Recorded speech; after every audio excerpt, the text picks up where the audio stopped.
mula sa iba't ibang panig ng mundo. Ito ang Eagle News International Filipino Edition. Sa ulo ng ating mga balita. Mga residente ng El Paso tutol sa nakatagdang pagbisita ni US President Donald Trump matapos ang back-to-back mass shooting.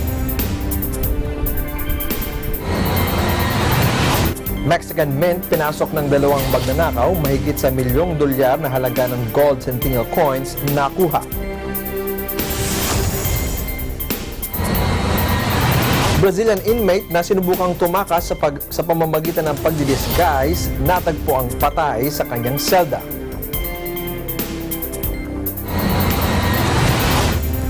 Siyam na 75 katao sugatan matapos ang nangyaring car bomb sa Kabul.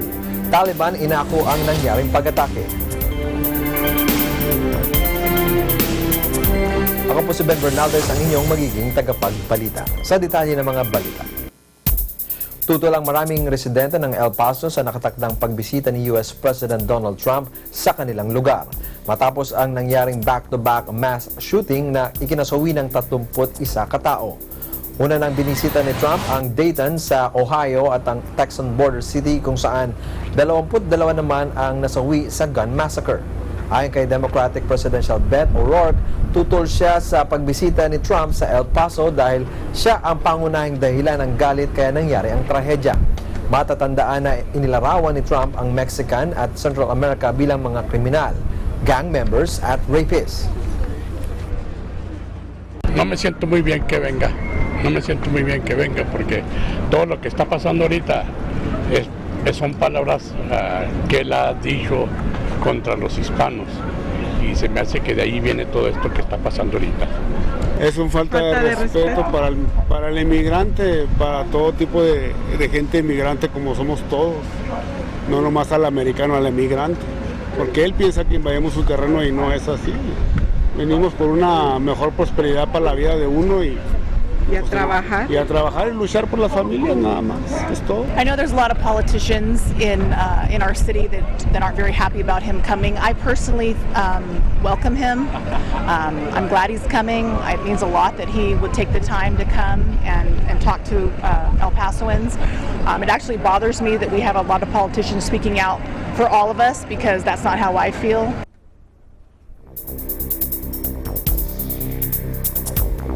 Patay na matagpuan sa loob ng kanyang selda ang inmate sa Brazil.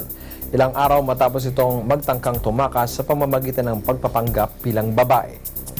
Kinilala ang inmate at convicted drug dealer na si Clavino da Silva. Kinatulan si Silva ng mahigit 73 taong pagkakabilanggo dahil sa drug charges. Suot ang silicone mask at damit pambabae ay sinubukan itong tumakas. Ngunit bigo itong makalusot matapos mahuli sa CCTV.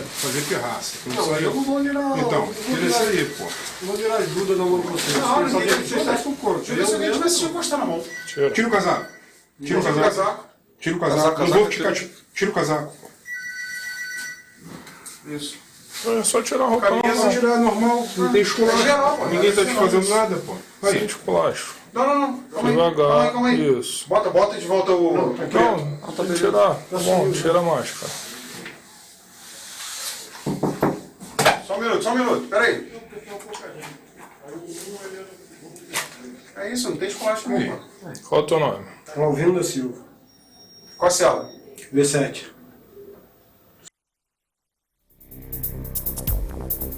Pinaulanan ng tear gas ng Hong Kong Police ang mga residenteng nagkilos protesta sa labas ng kanilang police station matapos arestuhin ang isang estudyante. Panoorin natin ito.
Nagbitiw na sa pwesto si U.S. Ambassador to Russia, John Huntsman.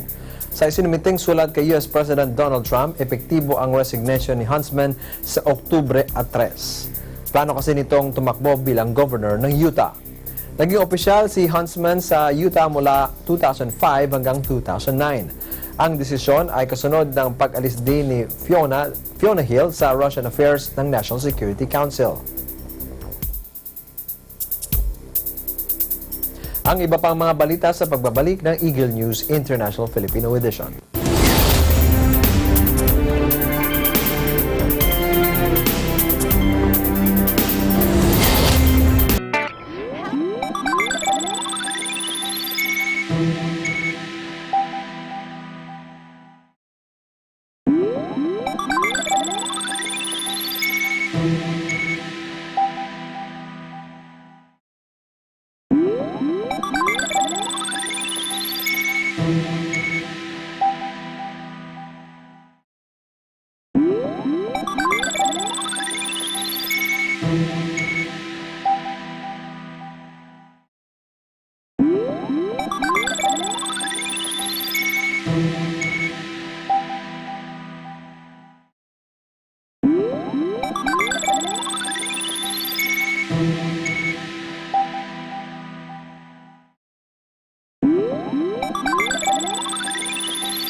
Sa pagbubukas ng ika-4 na season ng negosyo, asenso at iba pa, tila hindi lamang pinto ang nagbukas sa ating programa dahil malugod tayong pinatuloy sa bahay ng bago nating kasangga.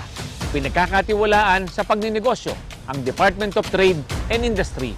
Kaya naman papasalan natin ang buo Mimaropa para ipatingin, ipatikim, ipadama at iparinig ang iba't ibang kwento ng pag-asenso dahil sa pagninegosyo. Kaya naman linggo-linggo, alas 5:30 ng hapon, manood, matuto, magnegosyo. Dito lamang sa programang nagbibigay ng impormasyon at inspirasyon sa pagninegosyo. Ito ang inyong lingkod, Francis Chis Garcia, at ito ang negosyo, asenso at iba pa.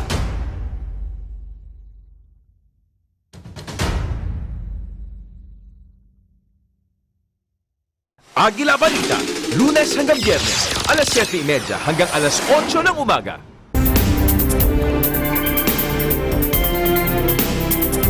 Isa ang patay habang nasa 8 katao ang sugatan at libo-libo ang inilikas sa nangyaring pagsabog sa isang Siberian ammunition depot. Ayon sa Russian authorities, nagkaroon ng sunog sa depot malapit sa bayan ng Ashinik sa Krasnoyarsk region na nagresulta ng mga pagsabog. Sinabi naman ni Krasnoyarsk Governor Alexander U.S. na nasa ligtas ng kalagayan ang mga nasugatan. Kinordonan na rin ang nasabing ammunition depot at inilikas ang mga servicemen sa isang bomb-proof shelter. Plano rin ng mga otoridad na ilikas ang may 11,000 katao na naninirahan sa lugar. Tinatayang nasa 100 at 5,000 katao ang naninirahan sa bayan ng Ashink.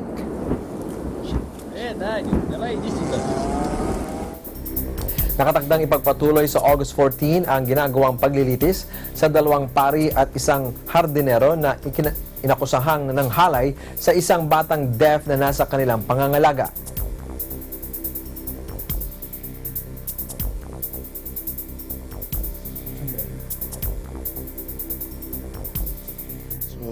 Emblemático a nivel país, es un caso en el que la comunidad sorda poco a poco pudo desenmascarar la conflictividad. Fue un caso en que comunicarse entre ellos fue muy difícil. tratar de saber la lengua de señas para las personas que no lo sabemos, como ellos respecto de sus padres, ellos dentro del instituto, implicó una dificultad probatoria muy grande. Ustedes lo vivieron todo.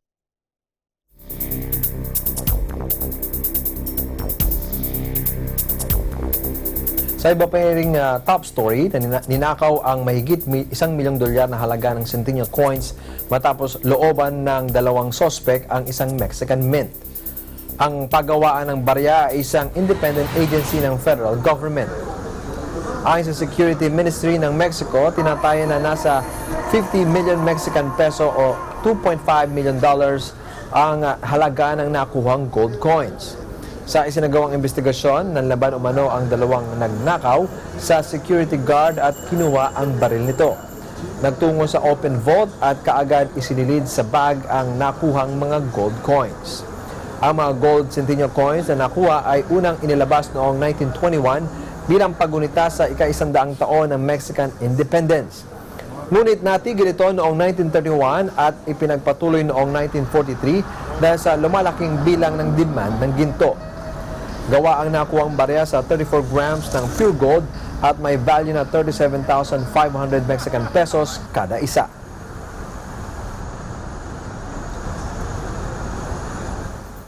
Sa ibang balita, hindi bababa sa 75 katao ang sugatan matapos maganap ang car bomb sa Kabul. Karamihan sa mga biktima ay kababaihan at mga bata na agad dinala sa pagamutan. Ayon sa isang saksi, nagulat siya nang marinig na ang malakas na pagsabog at nagresulta para magkabasag-basag ang mga salamin. Inako naman ng Taliban ang nangyaring pag-atake. Nangyari ang nasabing pag-atake sa Afghanistan at Kabul nang magkasundo sa isang peace deal ang Estados Unidos at Taliban kaugnay ng planong eleksyon sa September 28.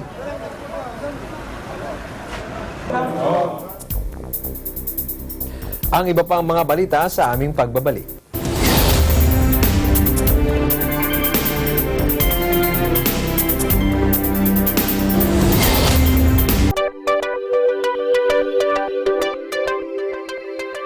Para sa mga viewers namin sa Middle East at North Africa via OSN, hello po sa inyong lahat dyan. Ako po si Aiki. Ako po si Apple Chu at araw-araw tayong magkasama sa Letters and Music. Dito sa Net25 at OSN, siguradong at home ka dito.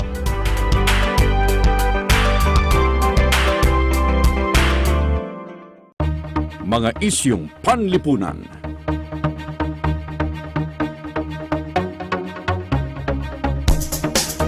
Mga isyong pampolitika.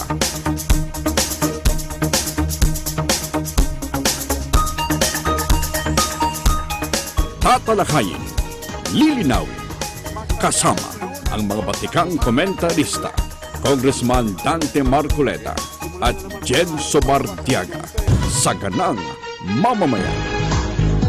Lunes hanggang Biyernes, alas 8 hanggang alas 9 ng umaga. Hindi lamang bagyo at pagbaha ang dapat na paghandaan ng taong bayan, kundi maging ang lindol. Ayon sa PBOX, hindi alam kung kailan tatama ang isang malakas na lindol o the big one sa oras na gumalaw ang West Valley Fault na nasa Metro Manila. Kaya bago pa man ang lindol, alamin kung ang inyong mga lugar ay nasa dinaraanan o malapit sa active fault. Tiyakin na matibay ang pagkakagawa ng bahay o gusali. Itali ang mga mabibigat na kagamitan o kasangkapan sa dingding upang maiwasan ang pagkahulog. Ang mga babasagin, mga nakalalasong kemikal at mga bagay na madaling magliyab ay dapat na nakatago sa pinakailalim na bahagi ng mga istante at hindi madaling magalaw o matapon. Maging pamilyar sa mga tinatawag na exit routes, alamin kung nasaan ang fire extinguisher, first aid kit, alarmang pangligtas, at emergency exits at communication facilities. Maghanda ng emergency supply kit na naglalaman ng debateryang transistor, flashlight, first aid kit, tubig na mainom, candy, mga dilata at iba pang ready-to-eat na pagkain, pito at gas mask. At higit sa lahat, magsagawa at lumahok ng regular na earthquake drill. Tandaan, susi sa mabisang pagpaplano sa kalamidad ay ang kahandaan.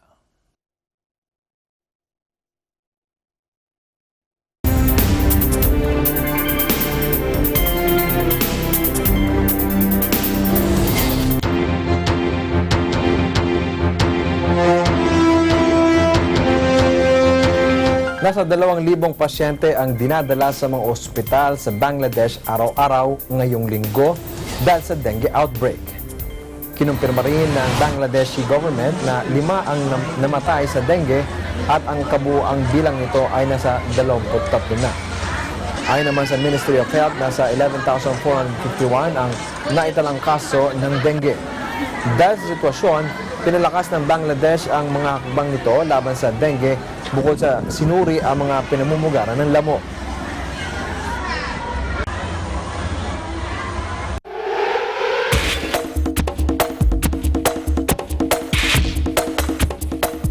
At sa sports, nais ni US President Donald Trump na magkaroon ng trade agreement sa China, ngunit dapat umano itong maging right deal.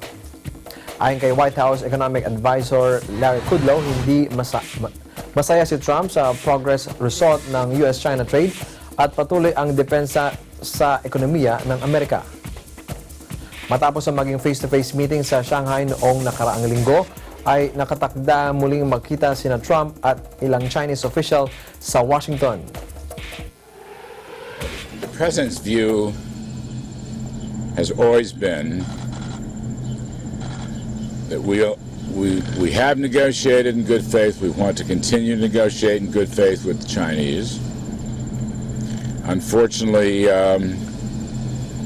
his view is we didn't make any progress at the Shanghai meeting, so he took an action. Lower tax rates, creating incentives, deregulating labor and energy markets everywhere, and fair trade. Those are the things that our allies should be looking at. But I agree, they're in poor shape economically. We're in great shape economically, and frankly, the biggest loser is China right now. Yeah. We hope they'll come here, and we hope we can have some very positive results in the negotiations. That's an optimistic view.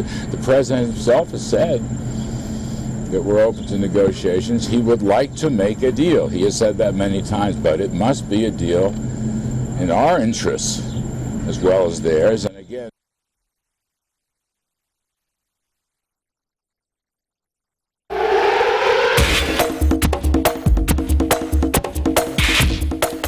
Nanguna si US tennis superstar Serena Williams sa listahan ng Forbes magazine bilang isa sa mga highest paid women in sports. Ang kabuang kita ng nasabing atleta ay umabot sa $29.2 million sa loob ng isang taon. Pumangalawa naman sa pwesto si Naomi Osaka ng Japan na mayroong kabuang kitang $24.3 million habang pumangatlo si dating Wimbledon champion Angelique Kerber na mayroong kita na aabot sa $11.8 million. Isinama ng Forbes ang prize money, salaries, bonuses, endorsements at appearance fees ng mga malalaro para maisama sa listahan. The more I was able to actually go for shots that I was afraid to go for in the first.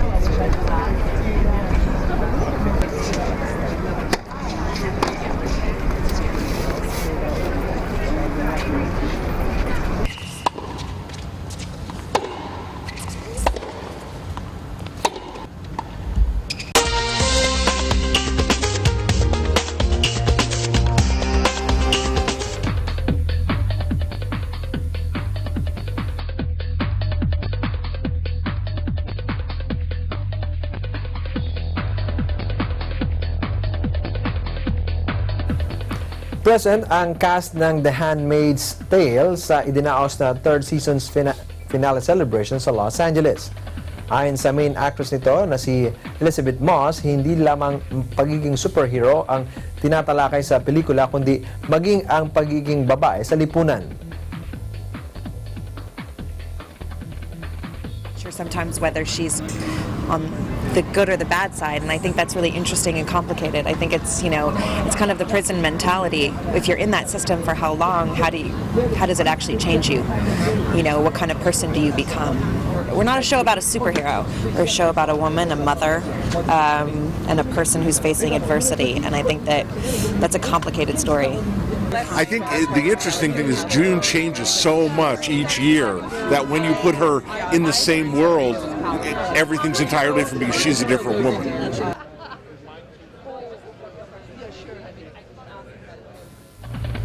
Dinaluhan ng mga rock lover ang ginanap na open-air concert sa Syria kung saan nagkaroon sila ng pagkakataong marinig ang mga kantang pinasikat ng iconic bands kabilang ang White Stripes, The Beatles, Led Zeppelin at Queen. Sa ganitong pagkakataon ay pansamantala ring nalimutan ng mga Syrian ang nagpapatuloy na civil war sa kanilang bansa.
At yan ang kabuuan ng mga balita mula sa iba't ibang bansa. Ito ang Eagle News International Filipino Edition.